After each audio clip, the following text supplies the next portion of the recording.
नमस्कार मित्रांनो, आपलं स्वागत आहे आचार्य सुमित गुरव या चॅनलवरती। आज आपण राशी चक्रातल्या सर्वात पहिल्या आणि अतिशय ऊर्जावान अशा राशीबद्दल चर्चा करणार आहोत। बरोबर, म्हणजेच आज आपण मेष राशीबद्दल विस्तृतमध्ये चर्चा करणार आहोत। हे करत असताना आपण मेष राशीची लोक असतात कशी, यांची ताकद काय, यांचे दोष काय, तसंच यांना कुठले करिअर सुटेबल आहेत किंवा यांचे नातेसंबंध कसे असतात आणि या सर्व गोष्टींच्या जोडीलाच या व्हिडिओच्या शेवटी आपण या लोकांनी आयुष्यामध्ये काय काळजी घ्यायला पाहिजे, तसंच कोणते उपाय यांच्यासाठी लाभकारक ठरू शकतील या गोष्टीवर पण चर्चा करणार आहोत। तर व्हिडिओ आपण संपूर्ण पाहावा ही माझी तुम्हाला विनंती। मेष राशीच्या मूलभूत माहितीबद्दल बोलायचं झाल्यास मेष राशीचा राशीस्वामी हा मंगळ ग्रह आहे। आता मंगळ म्हटलं की साहजिक आहे ऊर्जा, धाडस, नेतृत्व आणि आक्रमकपणा ह्या सगळ्याचा संगम आपल्याला यांच्या ठाई दिसून येणार।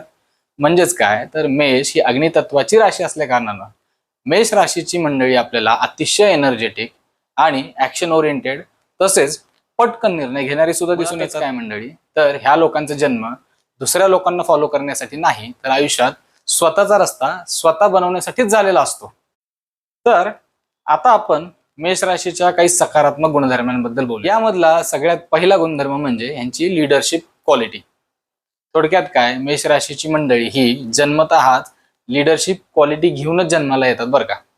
मुळातच यांचा जन्म हा क्राऊडला फॉलो करण्यासाठी नसून क्राऊडला लीड करण्यासाठी झालेला। आता यांची दुसरी खासियत किंवा दुसरी सकारात्मक गोष्ट सांगायचं झाल्यास त्यामध्ये यांची रिस्क घेण्याची क्षमता आणि धाडसीपणा ह्या गोष्टी नमूद कराव्याशा वाटतात। अहो, जिथं बाकीचे लोक विचार करत बसतात एखादी नवीन गोष्ट करू का नको, या गोष्टीची मी रिस्क घेऊ का नको, ही गोष्ट मला झेपेल की नाही, एवढ्या वेळामध्ये मेष राशीची लोक ती गोष्ट करून सुद्धा मोकळी होतात। त्याचमुळं मेष राशीची लोक कधीही आयुष्यामध्ये नवीन संकटांना, नवीन चॅलेंजेसला, कसल्याही प्रकारच्या नवीन रिस्क असलेल्या गोष्टीला घाबरत नाही। तर तिसरी जी सकारात्मक क्वालिटी मेष राशीबद्दलची आहे ती म्हणजे यांची हायपर एनर्जी, अतिशय प्रचंड अशी एनर्जी। कारण मंगळासारखा ग्रह यांचा राशीस्वामी असल्या कारणानं यांच्या ठाई अतिशय ऊर्जाही भरून वाहत असते। त्यामुळेच आयुष्यात यांना कधीही शांत बसवत नाही। यांना एका ठिकाणी अधिक वेळ शांत बसणं फार कठीण होऊन जातं। त्यामुळेच आयुष्यामध्ये काही ना काही करून दाखवण्याची उर्मी ही यांच्यामध्ये ठासून भरलेली आपल्याला पाहायला मिळते। याच्या पुढे जी चौथी सकारात्मक क्वालिटी मेष राशीवाल्यांबद्दल पाहायला मिळते ती म्हणजे यांचा स्पष्ट वक्तेपणा आणि त्यांचा स्पष्ट वक्ता असा स्वभाव। अहो, ह्या मंडळींना मनामध्ये एक आणि बोलताना तोंडावरती एक असं करण्याची कधीच सवय नसते आणि ते तसं करूही शकत नाहीत। जे यांच्या मनामध्ये असतं ते बिनधास्त तोंडावरती बोलून मोकळी होणारी ही राशीची मंडळी असतात। त्याच कारणानं यांचा स्पष्ट वक्ता स्वभाव हीच त्यांची खरीच ताकद आणि खरीच स्ट्रेंथ सुद्धा ठरते। याच्यानंतर पाचवी जी गोष्ट आहे ती म्हणजे यांची लॉयल्टी आणि प्रोटेक्टिव्ह नेचर। मंडळी ही लोक ज्यांच्यावरती मनापासून प्रेम करतात ना त्यांच्यासाठी आयुष्यात ही लोक काही करून जायला तयार होतात। आणि त्याच कारणानं मेष राशीची लोक ही आपल्या फॅमिलीसाठी म्हणजे कुटुंबासाठी किंवा आपल्या लाईफ पार्टनरसाठी आयुष्यामध्ये काहीही करायला तयार असतात। ते तेवढेच त्यांचं प्रोटेक्शन करण्यासाठी देखील तयार असतात। तर मंडळी, जशी नाण्याला दोन बाजू असतात तसंच प्रत्येक राशीच्या काही सकारात्मक गोष्टी आहेत तसेच काही दोष सुद्धा असणार। आता आपण बोलूयात मेष राशीच्या काही दोषांना। आता मेष राशीच्या मंडळींमधले काही दोष सांगायचे झाल्यास मला असं वाटतं त्यांचा सर्वात प्रमुख आणि सर्वात पहिला जो दोष आहे तो म्हणजे यांचा इन्स्टंट अँगर आणि शॉर्ट टेम्पर्ड नेचर। अहो, अतिशय छोट्या छोट्या गोष्टीला सुद्धा हे लोक बऱ्याच वेळेला खूप जास्त म्हणजेच ओव्हर रिॲक्ट करतात किंवा क्षुल्लक गोष्टीवरनं आकांतांड सुद्धा करतात। त्याच्या पुढे दुसरा जो यांच्यामध्ये दिसणारा दोष मला वाटतो तो म्हणजे यांचा अधीरपणा म्हणजेच लॅक ऑफ पेशन्स किंवा इम्पेशंट नेचर असं आपण त्याला म्हणू शकतो।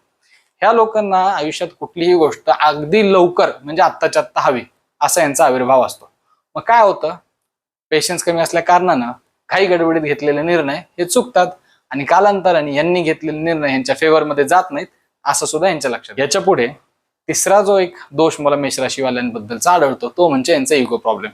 बऱ्याच वेळेला काय होतं, थोडासा अहंभाव वाढला की मी करेन तेच बरोबर, मी म्हणतोय तेच बरोबर असा आविर्भाव या लोकांमध्ये येतो आणि एकंदरीतच काय यांना रिलेशनशिपमध्ये किंवा यांच्या फ्रेंडशिपमध्ये सुद्धा या गोष्टीचा फार मोठा तोटा किंवा निगेटिव्ह परिणाम यांना सोसावे लागतात। त्याच्या पुढं चौथा जर दोष सांगायचा झाला मेष राशीबद्दलचा तर मला वाटतो तो म्हणजे ओव्हर कॉन्फिडन्स। कसं असतं मंडळी, कॉन्फिडन्स कुठल्या गोष्टीमध्ये असणं चांगलं, पण कॉन्फिडन्स आणि ओव्हर कॉन्फिडन्स ह्याच्यामध्ये अतिशय थिन लाईन असते।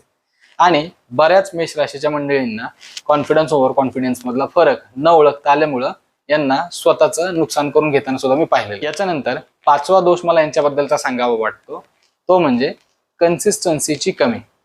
काय होतं, जसं राशीचक्रातली ह्यांची राशी पहिली आहे तसं ह्यांच्या स्वभावामध्ये आरंभशूरपणा आपल्याला पाहायला मिळतो.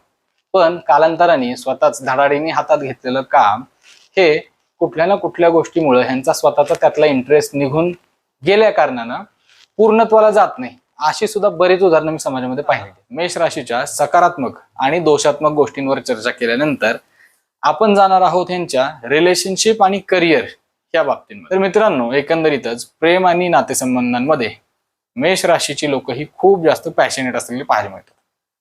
हे लोक आपल्या जोडीदाराकडनं, लाईफ पार्टनरकडनं कायम लॉयल्टीची अपेक्षा ठेवतात.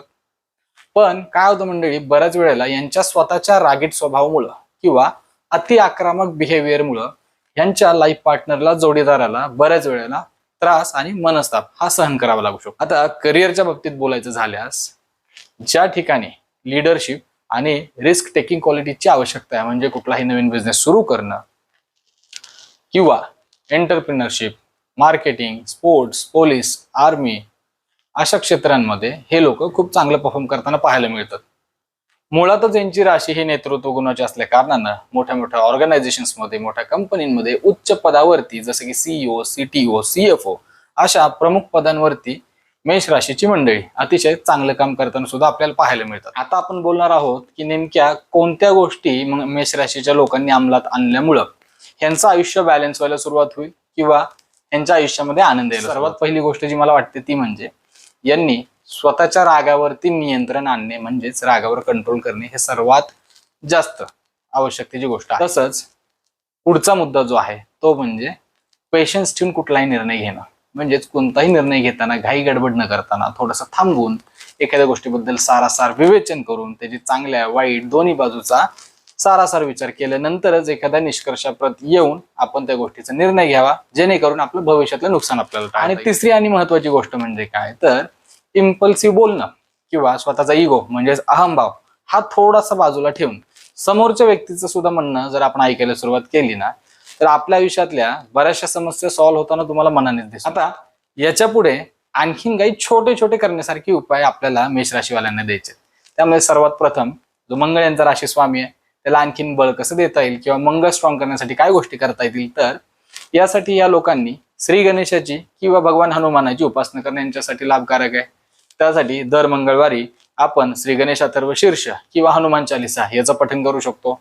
शक्य झाल्यास गणेशाच्या मंदिरात जाऊन आपण लाल कलरचं फुल श्री गणेशाला मंगळवारी अर्पण करू शकतो. तसेच गरजू लोकांना मंगळवारच्या दिवशी मसुरीची डाळ किंवा इतर कोणत्याही लाल कलरच्या वस्तू दान करणं हे आपल्यासाठी लाभकारक. यानंतर स्वतःची मनशांती टिकवून ठेवण्यासाठी, थोडासा पीस ऑफ माइंड मिळण्यासाठी आपण काय करू शकता, सर्वात प्रथम रोजच्या आपल्या धावपळीच्या आयुष्यामध्ये 10-15 मिनिटं तरी मेडिटेशन, प्राणायाम करण्याची सवय आपण लावावी. त्यानंतर महत्वाची गोष्ट आधी सांगितल्याप्रमाणे कितीही राग आला तरी त्या रागाच्या भरात कुठलीही प्रतिक्रिया देऊ नये, जेणेकरून आपल्याला सावकाश सावकाश सरावाने ह्या गोष्टी आत्मसात करायला मदत होईल. आणि तिसरा उपाय म्हणजे यांच्यामध्ये असणाऱ्या हायपर एनर्जीला चॅनलाइज कसं करावं. तर त्यासाठी मित्रांनो, यांनी कुठलाही फिजिकल ऍक्टिव्हिटी जसं की एक्सरसाइज, जिम किंवा हार्डकोर एक्सरसाइज जमत नसेल तर कमीत कमी स्वतःला ध्यान धारणा, प्राणायाम, अध्यात्म ह्याच्यामध्ये गुंतवून घेतलं तर यांच्यामध्ये जी एक्सेसिव्ह एनर्जी आहे ही पॉझिटिव्हली चॅनलाइज होण्यासाठी मदत होईल आणि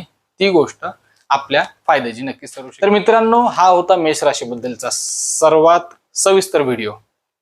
ही शेअर केलेली माहिती आपल्याला कशी वाटली मला नक्की आपण कमेंटमध्ये सांगा. तुमची स्वतःची राशी मेष आहे किंवा तुमच्या ओळखीमध्ये कोणी मेष राशीचा आहे, त्यांच्यासोबत यातल्या काही गोष्टी जुळतात का हे सुद्धा तुम्ही कमेंटमध्ये सांगा. आणि अशाच ॲस्ट्रॉलॉजी रिलेटेड आणखीन गोष्टी जाणून घेण्याकरता आचार्य सुमित गुराव नावाचे यूट्यूब चॅनल, आमचं फेसबुक आणि इंस्टाग्राम पेज सुद्धा आपण फॉलो करावा, ही माझी आपल्या सर्वांना विनंती आहे. लवकरच इतर राशींच्या सविस्तर व्हिडिओमध्ये सुद्धा आपण भेटणार आहोत. तोपर्यंत माझा आपल्या सर्वांना नमस्कार, धन्यवाद.